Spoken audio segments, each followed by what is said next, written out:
Sebelum kita lanjutkan, besok ingati hadir di pesantren Al-Islam Nurul Anwar dalam rangka peringatan Maulid Nabi besar Muhammad SAW. Diundang berataan banyak door prize, ratusan door prize. Baju aja ada, kami tukarkan di Mekah baju untuk ibu-ibu. Jangan bisa membawa banyak-banyak, kita tukarkan 100 biji. Ya, tapi karena kadang muat tasnya, bagasinya juga cuma 10 kilo dari Surabaya, ya seadanya aja. Nah, ada sejadah bentuk Ka'bah ada.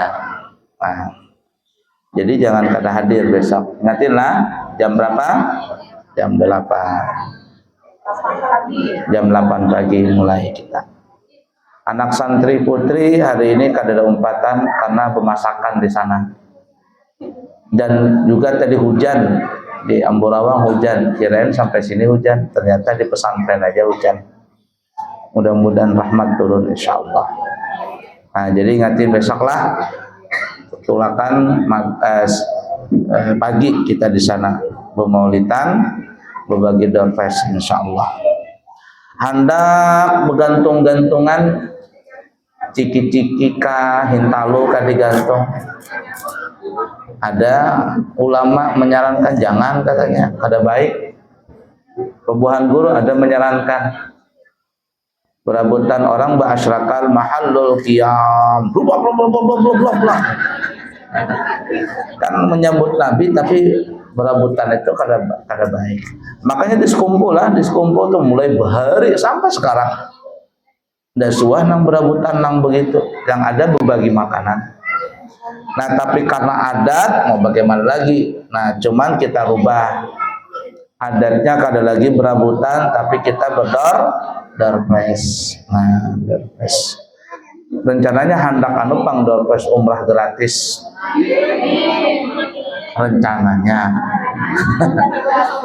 Insya Allah nanti kapan-kapan. Nanti kalau seandainya sudah buka travel resmi seorang, nyaman, ada doorpressnya, umrah gratis. Barang ke Tanah Abang kah umrahnya? Ala kulli hal ya. Baik, kita belajar ya. Halaman 10. Nomor berapa? 9. Nah, dengarkan aja jadi supaya cepat nih kita tuntungan belajarnya. Nomor 9 masih dengarkan saja. Nomor 9 masih membahas tentang masalah sunnah sholat. Ada mikrofon nggak? Atau ada satu orang yang baca? Nah, coba baca nomor 9.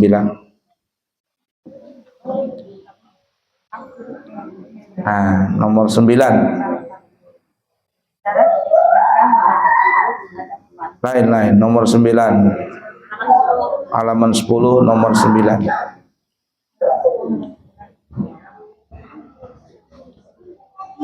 Membaca amin. Membaca amin setelah selesai membaca surah Al-Fatihah. Makna amin adalah, ya Allah, kabulkanlah doaku. Bagi makmum sunnah mengeraskan bacaan amin bersamaan dengan bacaan aminnya imam. Nah, sunnah baca amin ibu-ibu. Kalau menyaring rakaat pertama, rakaat kedua, maghrib, isya, subuh, termasuk Jumat ya bagi laki-laki. Maka ketika imam membaca terakhir surah Fatihah, walau dhalin, bernapas dulu sekali. Amin. Aminnya itu yang panjang, min. Hanya panjang juga, tapi yang panjang minnya. Yang paling panjang min. Amin. Jangan terbalik. Amin. Nah, salah itu.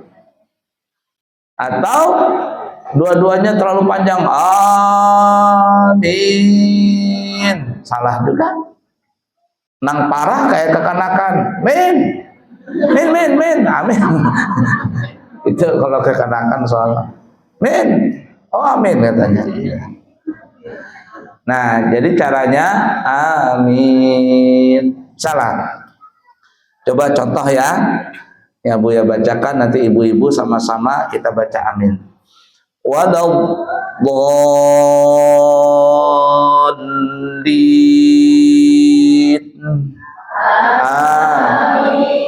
Amin. Coba. Nah, itu. Jangan amin, amin, amin. Ikutin ya. 1, 2, 3. Amin. Nah, begitu, jangan amin. Salah. Nadanya salah. Cara makhraj cara membacanya salah. Ya, walau bolin.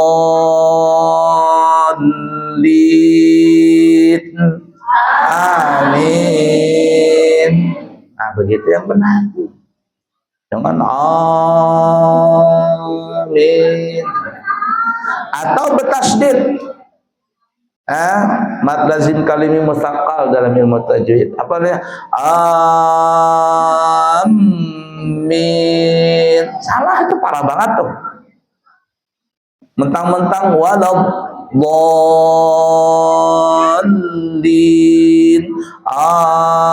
Amin. Salah. Nggak pakai itu. Ada begitu, ada. Jadi salah begitu. Amin, bukan amin. Salah juga. Atau amin, salah juga. Mad lazim kalimi mustaqal. La ilaha illallah. Arti amin itu istajib doana, kabulkan doa kami. Dan kata ulama, antara dhalin dengan amin itu doa mustajab. Doa mustajab. Nah, salah satu yang dibacakan, yang dibaca guru-guru kita, terutama guru-guru di Banjar, antara dhalin dengan amin, sang guru itu biasanya membaca Rabbi firli wa liwalidayya. Amin. Ya. Kata guru, walau ghairil maghdubi alaihim waladdallin. Rabbi firli wa liwalidayya. Amin. Itu doa mendoakan orang tua itu luar biasa. Salah satu memudahkan kita mendapatkan rezeki, memudahkan lancar rezeki. Doa kepada orang tua itu jangan dilupakan. Rabbi firli wa liwalidayya itu, terutama dalam sholat. Dan para ulama mengatakan tidak bakalan miskin orang yang selalu mendoakan kepada orang tuanya dengan membaca Rabbi firli wa liwalidayya di dalam sholat. Tidak pernah miskin. Kalau Mbah Maimun Zubair itu beliau memberikan amalan Rabbi firli itu 5 kali di sujud terakhir. Bila kita baca subhanallah wa bihamdi, subhanallah wa bihamdi, subhanallah wa bihamdi, lalu ditutup 5 kali. Rabbi firli wa liwalidayya, Rabbi firli wa liwalidayya, Rabbi firli wa liwalidayya, Rabbi firli wa liwalidayya, Rabbi firli wa liwalidayya, warhamhuma kama rabbayani shaghira. Baru bangkit duduk tasyahud akhir. Amalkan aja itu. Insya Allah mudah aja segala urusan. Artinya kayak di orang juga, orang bisi mobil, kita juga bisi mobil. Orang bisa makan kambing, kita juga bisa. Dagingnya maksudnya, jangan kambingnya. Ini ada orang berselamatan kan, ada guru datang. Guru, kambing guru. Pian kambing kah guru? Kata guru, aku bukan kambing. Kenapa? Pian kambing kah guru katanya. Pian kambing kah guru? Masa aku dibilang kambing, kata guru. Itu ada juga Habib, kita kan sebutkan ngarannya. Jadi ada Habib dari Jawa begitu datang ke Banjar. Kan ya, datang ke Banjar. Jadi jar Habib ini kisah bujur. Jadi kata Habib, aku itu ditawari sana hendak ini ke Habib. Kan ada wadai, ada macam-macam. Hendak ini ka Habib, hendak ai.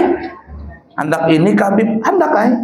Tunggu-tunggu kata Habib kada datang-datang orangnya. Maksudnya ini salah paham Habib.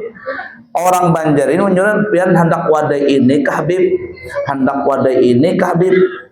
Namanya Habib dari Banjar, dari Jawa, kirain sidin hendak nikah ke Habib. Nikah kira kalau disuruh nikah jangan hendak ay. Salah paham. Orang Banjar menyuruh hendak ini kah? Ini ini hendak Habib, hendak ay. Nah, nang Habibnya salah paham karena kira sidin hendak nikah ke Habib. Jadi kalau anak ada yang mau anak nikah lawan aku ya hajar sini. Jadi Habib tunggu-tunggu sampai habis tuntungan kada ada denang datang. Pengantinnya mana ini? Nah itu tuh. Menyimpang aja pangkisah itu ya. Baiklah ya. Nah seperti itu. Amin ya. Baik lanjut baca 10. Nah, entar loh. Kalau perempuan kada usah pang menyaring-nyaring baca amin lah. Ada usah banyak nang sahadu amin. Tapi jangan juga nang jar orang Banjar kekejir amin. Salah juga. Sedang aja amin gitu nah. Kada boleh menyaring. Maksudnya lak bebinian kada mengangkat suara tuh kada seperti laki-laki nyaring. Paham lah ya. Nanti salah paham juga tuh. Nanti itu abuin rangkan baca amin jadinya.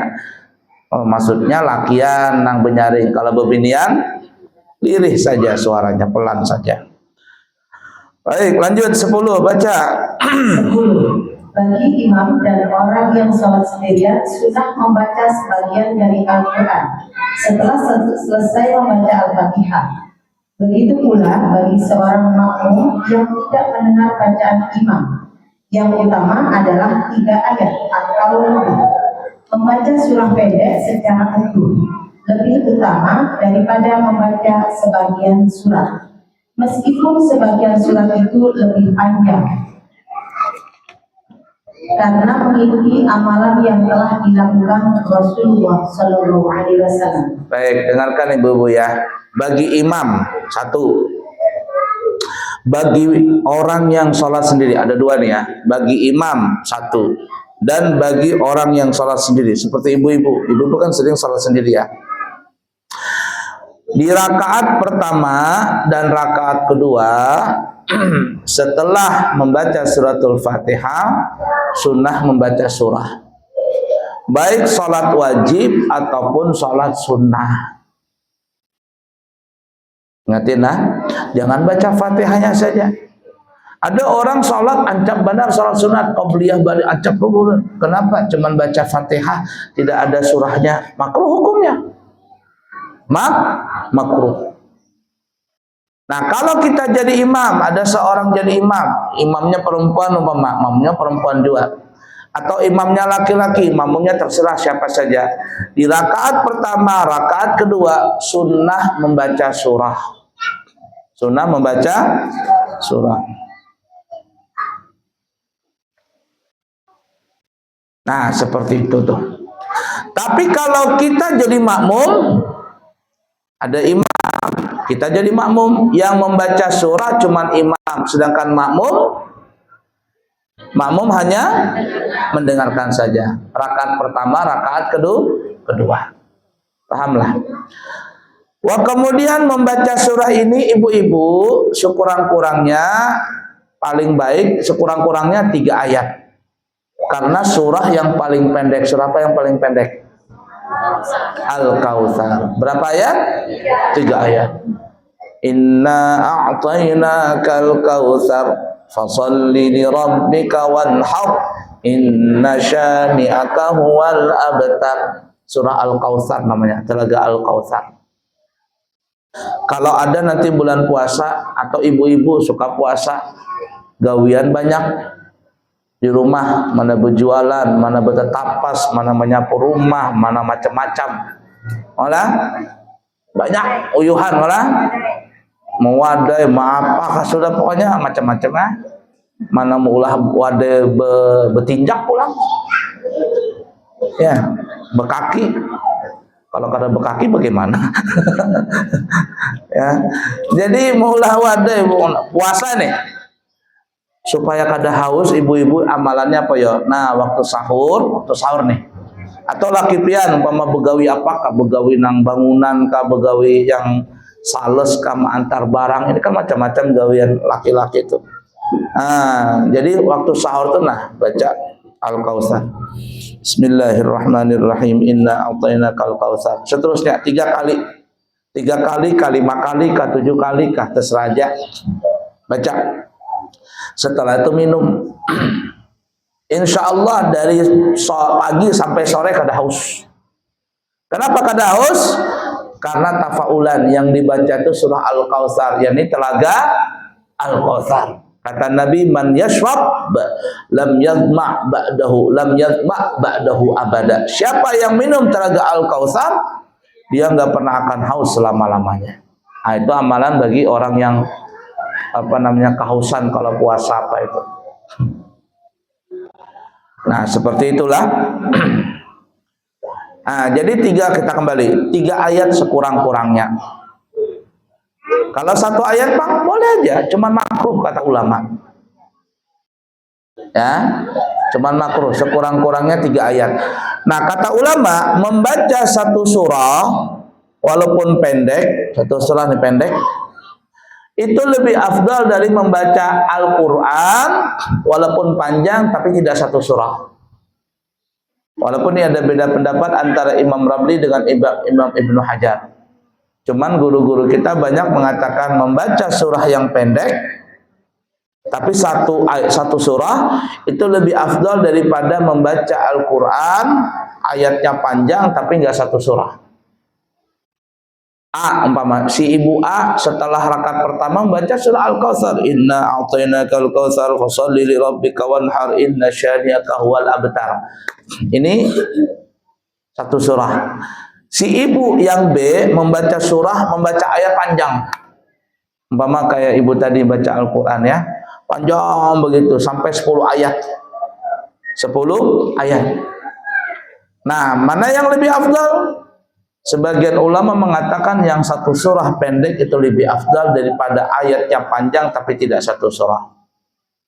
Kenapa? Karena beralasan Nabi kita nggak pernah membaca Al-Quran dalam sholat dipotong-potong. Jadi kalau Nabi membaca Al-Quran itu 1 surah. Makanya Nabi suah melaksanakan sholat rakaat pertama surah Al-Baqarah, rakaat kedua Ali Imran. Nah, bacanya Ali bukan Al-Imran ya. Surah Al-Imran yang akan dibacakan oleh qari'ah kita membaca surah Al-Imran, bukan Al-Imran. Ali. Ali itu artinya keluarga. Kalau yang lainnya Al-Fatihah, Al-Baqarah, Al-Al itu boleh. Tapi ketika surah Imran namanya Ali Imran, keluarganya Nabi Imran. Rakaat kedua Ali Imran, rakaat ketiga surah An-Nisa, rakaat keempat Al-Maidah. Panjang surahnya, 4 surah dalam 4 rakaat sholat. Coba kalau kita di balik papan, imamnya baca surah Al-Baqarah, tinggal imam seorang, makmumnya bulikan semua. Nah, sebagian ulama mengatakan, kebalikannya ya, Imam Ramli mengatakan membaca ayat Al-Quran panjang walaupun tidak 1 surah itu lebih afdal daripada membaca 1 surah tapi pendek. Ini kebalikannya. Jadi ada beda pendapat.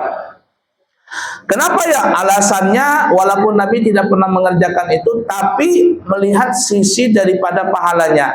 1 huruf orang baca Al-Quran berapa pahalanya? 1 huruf berapa Bu? 10 kebaikan, 10 pahala. La aqulu alif lam mim harfun. Aku tidak mengatakan kata Nabi alif lam mim itu 1 huruf. Tidak. Tapi alif 1 huruf, lam 1 huruf, mim 1 huruf. Berapa sudah? 3 kali 10 30. Kalau kita membacanya di dalam sholat itu pahalanya 30 juga. Maksudnya 1 huruf 10 kali pahala, tapi nilainya besar. nilainya besar. Bagaimana Abu Yib maksudnya? Nah begini nih, ini contoh saja umpama ya. Ada orang membaca alif lam mim, berapa huruf? 3 huruf. Tapi di luar sholat. Kalau kita logikanya itu ibarat kata ini ada orang dapat uang 3 lembar. Tapi nilainya 10.000 lembarnya. 10 kali 3 berapa? 30. Itu kalau orang baca, ini contoh ya supaya paham, membaca Al-Quran di luar sholat. Tapi kalau membaca Al-Quran di dalam sholat, 1 huruf juga 10 pahalanya, tapi nilainya lebih. Sama lembarnya, tapi 1 lembarnya 100.000. 100, kira-kira ibu pilih yang mana? 3 lembar 10 ribuan sama 3 lembar 100 ribuan. 3 lembar 100 ribuan, 300 ribu. Itu seperti itu maksudnya. Sama nilainya 1 huruf 10, maksudnya bilangannya 10, tapi nilainya berbeda. Mudah dipaham kira-kira? Nah, oleh karenanya orang yang baca Al-Quran panjang ayatnya, walaupun tidak 1 surah, kata Imam Ramli, itu lebih afdal daripada orang yang baca 1 surah tapi pendek. Nah, oleh karena itu Bapak Ibu-ibu terutama kalau kita mendengar ada imam nih, umpama dia hafal Quran, dia menjadi imam membaca rakaat pertama membaca surah Al-Baqarah, potongan dari surah Al-Baqarah. Biarkan saja. Nah, besok-besok si Kai jadi imam karena sidin hafalnya qul ya qul wallah, itu aja sidin qul ya qul wallah. Ikuti saja. Dua-duanya punya dalil. Mudah dipaham kira-kira?